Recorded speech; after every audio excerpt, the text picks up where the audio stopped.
Hello bachcho, let's read the question. Two rods, one of aluminium and the other made of steel, having initial length L1 and L2 are connected together to form a single rod of length L1 plus L2. The coefficients of linear expansion for aluminium and steel are alpha A and alpha S respectively. If the length of each rod increases by the same amount when their temperature are raised by T degrees Celsius, then find the ratio L1 is to L1 plus L2. So बच्चों given है हमें यहाँ पर दो rods. First rod बनी हुई है aluminium की जिसकी इनिशियल लेंथ गिवन है L1 और सेकेंड रॉड बनी हुई है स्टील की जिसकी इनिशियल लेंथ गिवन है L2. अब दोनों को कंबाइन कर दिया जाता है तो इसको हम इस तरह से डायग्राम से समझ लेते हैं कि सपोज फर्स्ट रॉड जो कि एल्यूमिनियम की बनी है उसकी लेंथ है L1 और सेकेंड रॉड स्टील की बनी है जिसकी लेंथ है L2. तो जब इनको कंबाइन किया जाता है तो इनकी लेंथ हो जाती है L1 प्लस L2.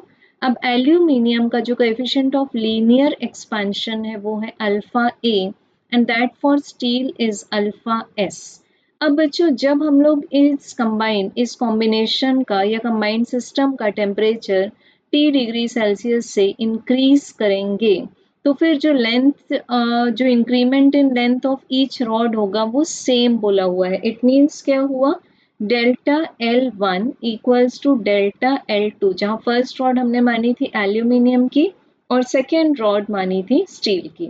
अब यहाँ हम एक्सप्रेशन ले लेंगे. The length at T degree Celsius is equal to the length at 0 degree Celsius 1 plus alpha multiplied by the change in temperature. तो यहाँ से जब हम इसको डिस्ट्रीब्यूट करेंगे और फिर सब्ट्रैक्ट कर देंगे तो LT minus L0 equals to मिल जाएगा L0 अल्फा डेल थीटा जहाँ LT माइनस L0 डिनोट करेगा द चेंज इन लेंथ. तो बच्चों अब हम इसको लिख सकते हैं L1 अल्फा ए और चेंज इन टेम्परेचर तो दोनों के लिए सेम है जिसको हम क्या मान रहे हैं T and this is equals to L2 then alpha S और चेंज इन टेम्परेचर को हम मान रहे हैं T. तो यहाँ से T कैंसिल हो जाएगा चेंज इन टेम्परेचर दोनों के लिए ही T है तो हमें मिलेगा L1 divided by L1 plus L2 का answer alpha s divided by this is only L2 L1 divided by L2 का answer alpha s divided by alpha a.